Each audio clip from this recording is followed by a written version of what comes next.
Don't get banned by Sony. Here's everything we know about the PS6. Shout out to the cashier at the South Pasadena Rite Aid. I appreciate you saying hi to me last weekend. That was awesome. So the first thing we got to get into, Ray, have you seen these Hogwarts Legacy previews? I'm seeing more like combat clips floating around, specifically the finishers, which are insane. I've seen the video of the freaking, I don't even know what spell it is. Like, I'm not like too deep into Harry Potter lore or like whatever you want to call Which it. spell? What's happening? The spell is like literally he's taken this person and just continually smacking them into the ground at like Mach 5. Being used for evil. But when I saw that in the movie, it was like they were playing around with feathers and stuff. And then this game, you're literally like bashing someone's skull in. Like, it feels like this game is going to like let you go nuts. And then it's going to explain why you can't go nuts in the movies and books. It's like, well, you can't do that. Yeah. Can't do that. So, they're going to have like OSHA or like some like other like unions come in and be like, you can't kill people anymore. So yeah, the previews are out. The game looks awesome. I saw a clip on TikTok earlier of someone just flying their broom around Hogwarts, and it's like movie accurate. You can just go into the middle of the castle. You can go over to the Quidditch pitch. You can just go over to the lake. I saw clips on TikTok of people swimming in the summer. There's going to be seasonal gameplay. They said that the side quests are going to influence the world. So like it'll change the look and feel of Hogwarts. It'll influence the story. The game's going to be over 120 hours if you want to do everything, which sounds really cool. Sheesh, yeah. I was kind of, I wouldn't say I was a hater, but I was kind of like skeptical of this game, and they kept delaying it, and now it's very clear that they were delaying it to get it right because they know they have something good on their hands. Well, listen, when I think of games set in the Harry Potter universe or whatever, I think of like the games that were coming out late 90s, early 2000s of like, they're just like you play through the movies, but worse, you know? Oh, I had the or one like for the Game Boy game was really awesome. Sorcerer's Stone for the Game Boy Color was freaking amazing. It was like a turn-based like RPG almost, and like you can build up different spells and like go to potions class. It was awesome, but like that was a long time. Like you don't associate the Harry Potter brand with like good games, but everything we've seen, like the previous showcases that they've done, where it's like you pull a freaking like, what do you call it, hippogriff out of the bag and like freaking fly it around, that looks cool. And then it showed off like you're saying the seasons, like how that affects the weather and like the look of Hogwarts itself, looking very cool. And I will say it looks pretty cool. Again, not a huge Harry Potter fan. It wasn't really on my radar. My wife is super excited about it. She's like, oh my God, I can't wait to play this game. All right, next up on the list, I finally, after months of waiting, after months of rumors, have gotten my hands on the DualSense Edge. I actually haven't gotten my hands on it yet. Like, this is new. I took it out of the, like, this box. The sleeve, yeah. Yeah, and then I put the case for the DualSense Edge. This is the first time I'm seeing it hands-on too, so. This is hands-on report. Double hands-on. I tried to, it kind of smells bad. Yeah. Very chemically. Yeah, I tried very to put chemically. this case in this box, and then it was like falling out the bottom, so I put the case back in that. Nice case. I like the white. Yeah, the white looks cool. It's going to get real dirty real quick. It has their equivalent of the Elite charging hole. It's a Velcro slot. And as you can see, I haven't opened the controller, so there's still plastic around it. That's where the USB-C port is for charging the controller. There's a QR code in here, probably some instructions. I don't think I need them. Oh. Here is the controller. Ooh. Ooh. Ooh. There it is, the DualSense Edge. Here's the front, here's the back. There's no back buttons installed right now. I will say, immediately I'm noticing the touchpad has much more defined PlayStation face buttons. The grip feels like a DualSense, but a little bit grippier. Like just slightly grippier. It's not grippy? It's not rubberized like the Elite controllers that get weird white stuff all over them and fall apart after a few months. Yeah, mine are still holding up strong, but I hate it when I'm like drinking something with condensation and I grab my controller and then there's just like a wet stain on it for like a couple of hours. So these trigger locks are hardware. So if you pull it in, it stops the trigger from going. That's cool. They're not software based. The two profile switcher buttons are kind of cool here. And I thought this was going to be metal, this part, this glossy plastic part, but it's actually plastic. I do like it though. I think it's pretty premium. Here you go. Let me see this. Okay. Wait, what are these? Profile switching buttons. Oh. In the interface of the PlayStation 5, you can save multiple profiles to the controller based on what game you're playing. The short pull is not very short, like comparatively to the Elite.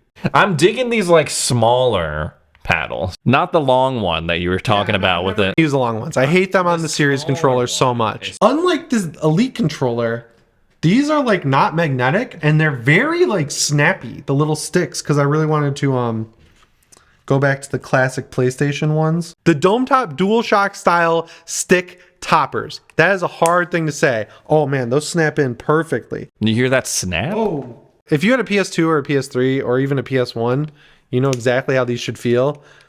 And the grip, it's like nostalgic. Oh my God. Grippy? Yeah, dude. Oh, and then yeah, these back paddles are in a good spot. So I need to play with this thing more. I'm gonna check out Dead Space with it over the weekend. Check out the Tuesday edition of PSReady for more of my detailed thoughts. But the big controversy that kind of just came out today with the DualSense Edge is that not only does it have less battery life because of the internals and all the new features, it has less battery life because the battery inside of it is physically smaller. Ugh, so you're gonna get 4 hours of battery life out of this thing, which makes it pretty obvious why they're focusing so much on this 9-foot braided cable that's included. Already the regular DualSense, you know, in terms of its battery life, it's not the best. I mean, that's the trade-off, and that's the trade-off when it comes to I had to buy the TV remote. Like the yeah because my DualSense would like auto turn off after 5 minutes, and even then like one session of Netflix while I'm editing videos or something, or Spotify or anything else I was running, that would kill the battery. And so this is gonna die even quicker. Yeah, I often found myself, you know, on low battery when I was playing through Ragnarok, which was my last PlayStation game I really invested a lot of time in. That 4 hours, I don't know, man. Hopefully many of you play at like a monitor, like in a desk situation close to like your TV in a kind of man cave situation, because I would find that very annoying having only 4 hours of life on this new fancy controller that I just spent $200 on. So weirdly enough, there are only a few different chargers that work with the DualSense. Like some will just keep it on forever and not actually charge it, like my MacBook charger. I know, I freaking bought a third-party one from GameStop and I had it charging, or I thought it was charging, and then I took it off and it was still no battery. I was like, but the light was on, it was clearly like charging, but it didn't. So yeah, so GameStop, thanks for that. The Nintendo Switch charger works perfectly, charges it up very quickly, and so does the Steam Deck charger. So if you have any external chargers, like a 45-watt one to be exact, it'll charge up your DualSense. The next thing we also picked up is, I didn't know these are going to be available at launch, but it's an extra module. These are removable in the DualSense Edge, and it's basically for if you get stick drift. That is the defining factor for this, for sure. Stick drift becoming more and more common as people spend more and more time playing games, especially these kind of more competitive, like sweatier, fast-paced ones. We see it all the time with Joy-Cons. Fortunately for me, I haven't had any issues on the Xbox side of things. The only controller I've ever gotten stick drift on is my $250 Boba Fett Razer controller for the Xbox. Oh, nice. And I got it within a month. So these are $20 each, and this module is not only like the housing for the stick and the actual stick with the new cap on there, it has the profile switching button installed as well, and there's a really cool proprietary connector on the inside that supposedly would just like slide into the DualSense controller. So you take the faceplate off, slide the sucker in, yeah, and you're good to go. No more stick drift. Obviously, the reasoning for this and the longer braided cable is because Sony is really trying to get into esports and fighting game competitions. They bought Evo, which is the biggest fighting game competition in video games, and Evo only allows wired controllers, and if you disconnect, you get punished for it. So if you're abusing your controller a lot, playing a fighting game, doing all those stick combos, you want to be able to quickly switch out the modules if your module breaks down. This is a cool way to do it, and also having the locking USB-C cable also aids that because your cable's not going to disconnect and have you forfeit a match. So this is really them trying to create some synergy here, and also I'm sure compete with Xbox on the Elite Series 2 side of things. Oh, wait, but are you able to take this thumbstick off? I'm like having a little I don't want to like mess it up. Oh, okay. Whew. I was like, okay, wait, that would be stupid if I replace something that I can't change out the thumbs for. So it's like a worse version of... I'm like, yeah, okay. That would be horrible. All right, so next up, we got to talk about this new patent from Sony, which is basically policing your games. Like, they're the PS5 police now. Yeah, there was something similar to this that popped up on the Xbox side. They had like this new system of reporting people and like monitoring game chats and stuff. But I will say the flow chart in this is is much better than the Xbox one that they put out. The flowchart was like a racetrack or something, and this is just like a straight up flowchart of like what to do if you encounter toxic behavior online or something like that while you're Sony playing patents games. are usually pretty easy to read. They're like they also like always use this guy and like Izod Dockers chinos and like a button down. He looks so happy every time. He's just like doing his patent moves. But this patent basically is set up so you can either report. I don't know if it's like Sony's gonna monitor your games or people can report you or what. But their mission here is if you're like a toxic in Warzone 2 or Modern Warfare 2, then you could be punished for it directly by like, I don't know, being banned from the PSN. It would be really funny if they made you pay more for games. Like every time you get like actual reported and verified report on you, Sony raises the price of games and DLC and PS Plus by 10%. But they are going to also reward people for being nice. That's what I was saying. Like, if you get praised by someone, they're gonna have some reward system or something. Maybe it'll for be like good PlayStation players? Stars XP. I could see it being pretty cool if they're like, oh, you were nice to someone in Destiny 2. You Sherpa'd someone through a raid. Here's 10% off your next PlayStation Store purchase. That could be a really cool system to get people to not be terrible in online games. Because, you know, like joking aside, it does suck when you get home from work, you know. You're just trying to play Call of Duty. You just talked to your son. You used to play Call of Duty with the boys back in the day. And you were cleaning up, getting headshots left and right. And then you get on Warzone and some guy makes you really upset. And then you hear the dad and he's like, thanks for playing, boys. It was fun. I guess I'm just not as good as I used to be. And then you just, it depresses both sides of the fence. And you know, the 1 hour that he has. Sucks now because the 1 hour he had to play Call of Duty was ruined. The person who made him feel bad is depressed because he had that sad tone in his voice.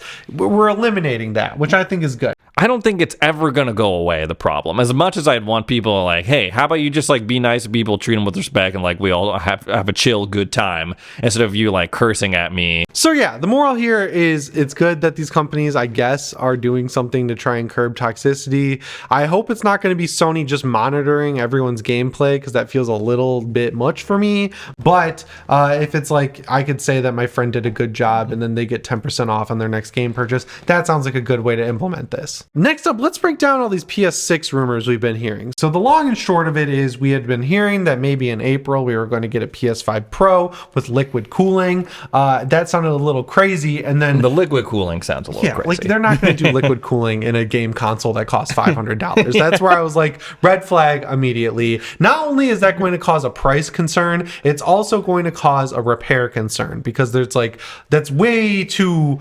complicated of machinery to have in your console. And shipping wise, I feel like that would be a pain in the ass to deal with. Yeah. Yes, 100%. Like there's always problems with like even Origin PC or whatever the pre-builts are. They come in a big wood box and then people come pull it out of the box and then their liquid cooling juice is everywhere and the things are cracked. Like that happens all the time. So there's no way we're getting a PS5 Pro with liquid cooling. But Tom Henderson came out and said that not only are we not getting a PS5 Pro with liquid cooling, we might not be getting a PS5 Pro at all. That is interesting to me because I feel we go back and forth on this all the time. Like, oh, that's just around the corner. Like, oh, maybe not. I mean, I guess with the release of a PS5 Slim, like it kind of becomes redundant releasing a Pro right after that. Like, what, you're going to release 3 PlayStations in the span of this generation? Yeah, that's what they did with the PS4. The last generation before the PS4 was way too long, right? It got extended multiple times because of the recession. Microsoft and Sony weren't sure if people could afford to buy consoles. So they just kept it going with the 360 and PS3, arguably way too long. So when they released the Xbox One and PS4, those consoles were underpowered because they just sat on them. They sat on the consoles that they had made and could have sold 2 years earlier. And so they were like, shoot, we got to do something about this. So both companies came out with the Xbox One X and the PS4 Pro. But around that time, Sony did their first hardware revision, which made the PS4 come with a bigger hard drive and ultimately be cheaper and easier to make. It kind of feels like a repeat of exactly what you just described, except with like, I mean, we're coming off of like a major economic like upheaval, crazy stuff happening in the world. These consoles, like, they're not underpowered, but we really haven't seen what they can do because so many titles have been cross-generational. Yeah, I think these consoles are adequately powered and haven't been taken advantage of yet. So that's what I've always been saying. Like, seeing a PS5 Pro, even in the next couple of years, it would just create the situation we already had where the PS5 and Xbox Series X came out and we were getting a lot of cross-gen games because of supply constraints. And then we would get this Pro model and games wouldn't even have taken advantage of the original console yet. So not having a PS5 Pro honestly sounds awesome to me. I mean, God, I do love like new hardware and stuff, and like new like there's always something exciting about that. I like even when hardware. like freaking the Switch did the OLED and the only thing that was changed was the freaking screen. It looks nice, but like when games are running at 360p on it, they don't look so good. 360p?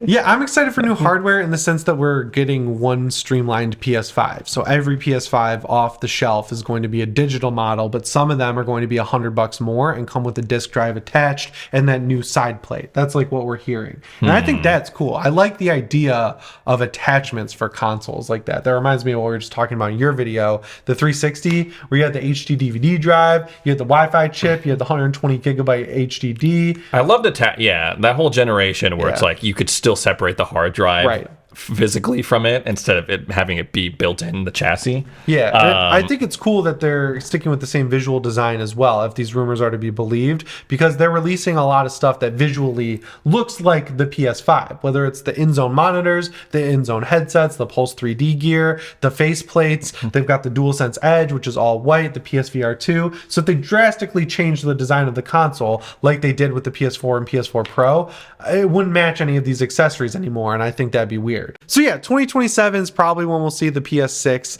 I kind of hope, don't kill me in the comments, I kind of hope we skip the PS5 Pro. I want Sony to just do what they did during the PS3 days and push that thing to the limits. That's how we got games like Uncharted 3 and The Last of Us, which looked amazing. Like The Last of Us on PS3 still holds up.